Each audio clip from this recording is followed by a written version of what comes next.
Hi there. It's the author. It's Mr. Kent Brindley. How you doing? It's Ask the Author Friday. Ask the Author Friday, as always, is my opportunity to kick back, relax, and have a little fireside chat with you guys, the fans, the family, the friends, the followers. If you have any questions for future weeks, feel free to hit the comment section. If you enjoy this content, as always, feel free to subscribe. Here we go. Bam! Manifestation of hopes, dreams, wishes, and prayers. Alright.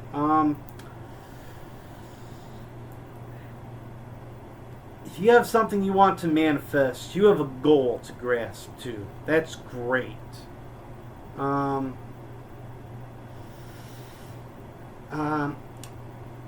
Hey, if you believe in listening to the right thing for the right amount of time in order to manifest your hopes,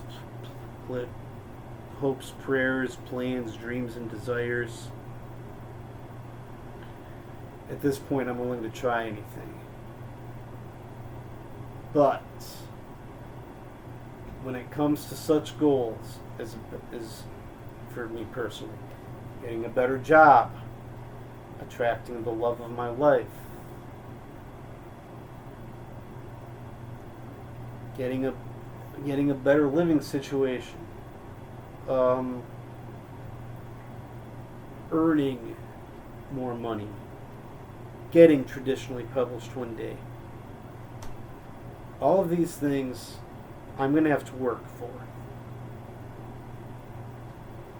If these are goals that I want to manifest, it just means that the goal is already firmly planted in my mind. I just need to somehow manifest the road and the route to get there, and the strength, the desire, the drive to do it. Alright. What kind of villain would you be? What kind of villain would I be? I'd probably end up being the conniving, spoiled, bratty type. You know, the type who kind of hides in the shadows, directs orders, keeps my hands clean.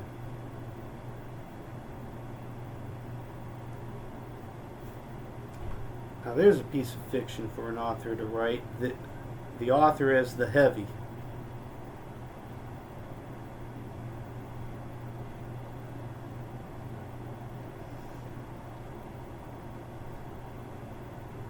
The remakes. If studios are going to keep remaking old content or making movies out of old TV franchises, it just means that they're out of ideas.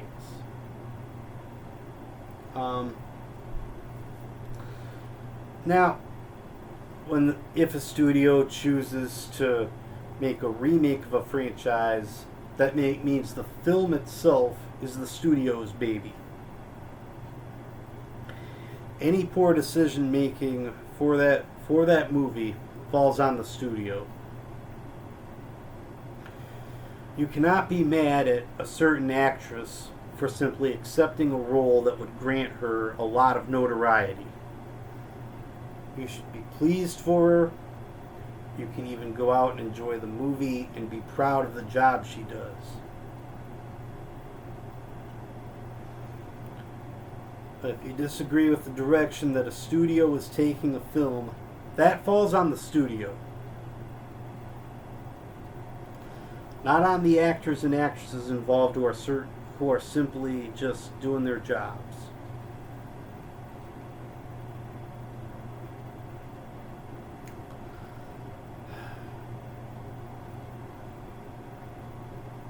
Pride. We all should have something we can be proud of. We can Sometimes it takes us a little bit longer to think about it and to realize what we really ought to take pride in ourselves. And taking pride is one thing, boasting is another. Just kidding, I know exactly what pride means. We are in the month of June. What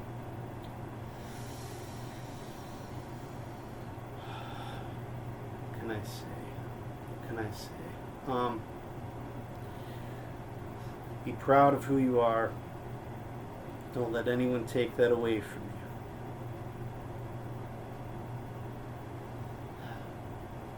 But your identity as an individual and as a uniquely and wonderfully made person is not 100% cemented in the person you choose to love.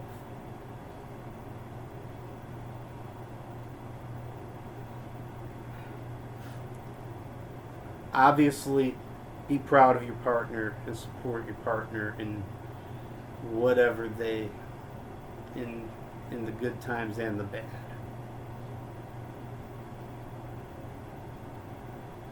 Be proud of who you are.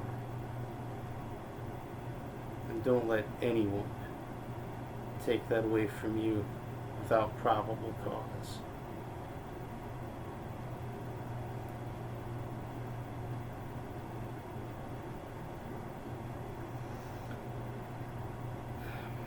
What is the best era in music? The 1980s. I'm still big on 80s pop, and I'm a huge sucker for 80s power ballads along with 80s hair metal. But 80s power ballads in general, I'm a big softie. What was the best era in animation? This is more difficult. You cannot deny the 1960s for the Alex Toth superhero cartoons, or the Flintstones, or Scooby-Doo, or the fact that the Looney Tunes were still on the air.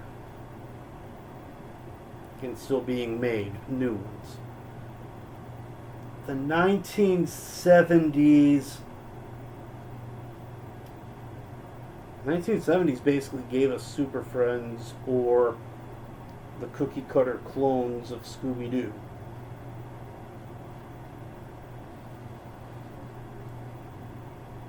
In 70s Super Friends was basically only good for challenge. So that's not... So we're losing the 70s. The 1980s. The 1980s was when the FCC finally loosened up and allowed animated franchises and allowed cartoons based off of action figure franchises or toy franchises. Thank you, Filmation and He-Man and the Masters of the Universe. So, we had He-Man, we had G.I. Joe, we had Thundercats, we had Silverhawks, we had Bravestar, we had She-Ra, we had Jason the Wheeled Warriors, we had Mask, we had Transformers, we had the Defenders of the Earth, and they each had a toy line to help plug.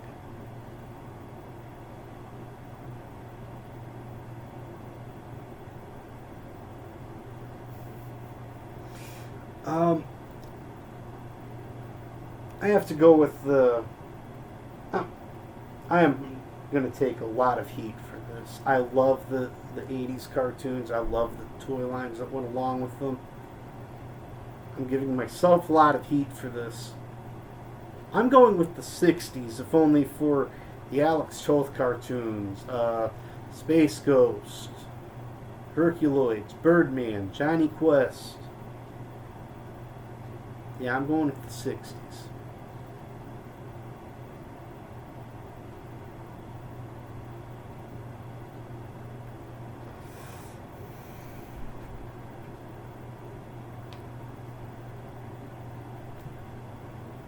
The art versus the artist. This can be tough to differentiate between.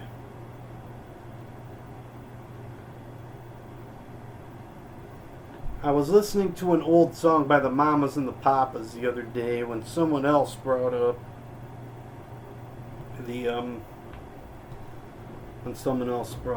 the controversy surrounding one of the singers of the Mamas and the Papas. It was a revelation that should have made me think, should have made me reconsider. The music hasn't changed.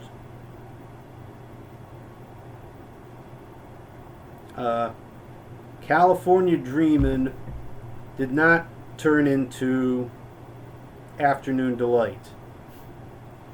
California Dreamin' is still a good song. But then you have the animated character who Fat Albert is versus the person who Bill Cosby is. And it gets more and more difficult because Bill Cosby was also the live action interfiller between scenes on Fat Albert and was obviously the voice of... Hang on. Yeah, he voiced Albert, among other characters.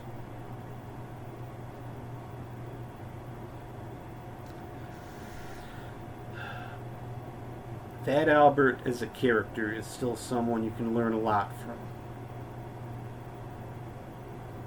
I still watch the DVDs all the time, I'll admit it. The life lessons learned on Fat Albert have not changed overnight because of the allegations of who Bill Cosby is.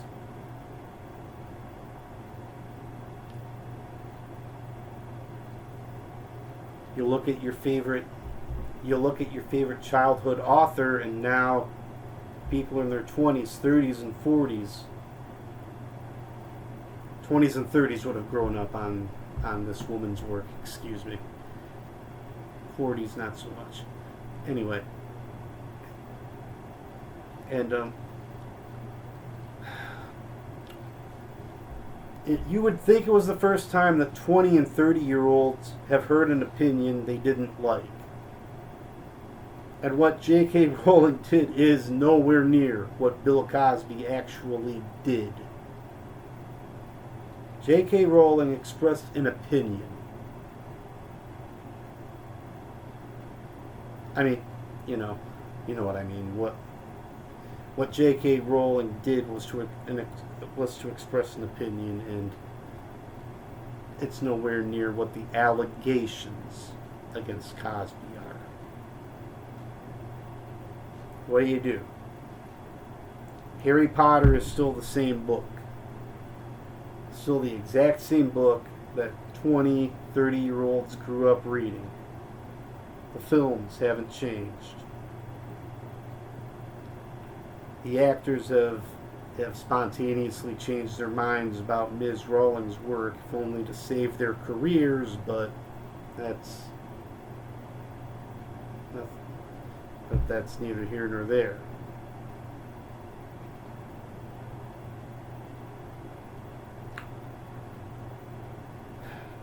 To a certain degree,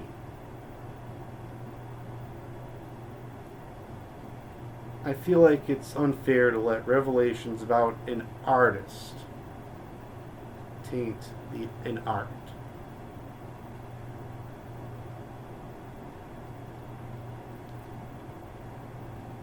Now, if you want to sit down with your kids, have a deep conversation about who J.K. Rowling turned into, or sit down with your kids after showing them the original Fat Albert and then go, look, Fat Albert's a good guy, he taught a lot of good lessons, but this is who Bill Cosby is.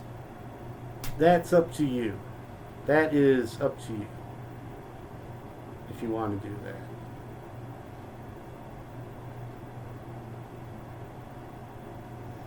But by my estimation,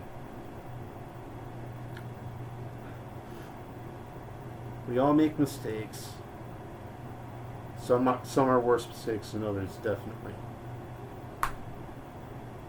Don't let a bad revelation about a terrible artist taint a piece of art that you've always enjoyed. Don't let them take that from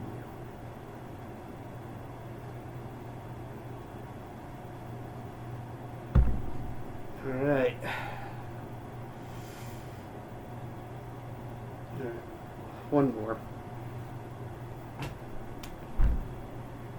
One more question. I'm on a roll here.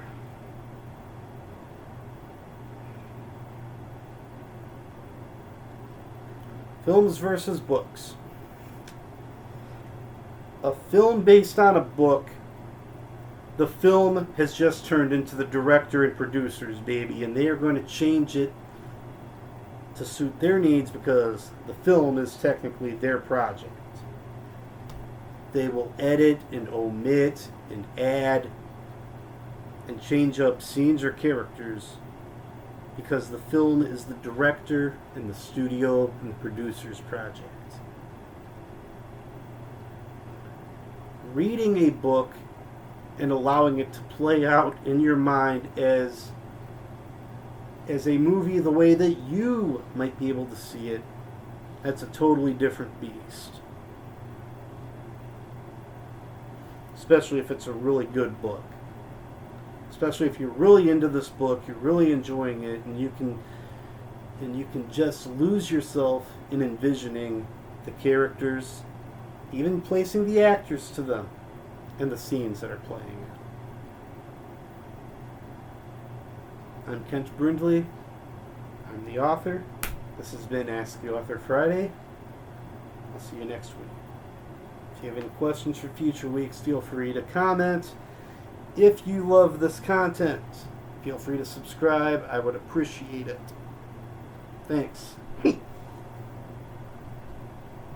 Bye for now.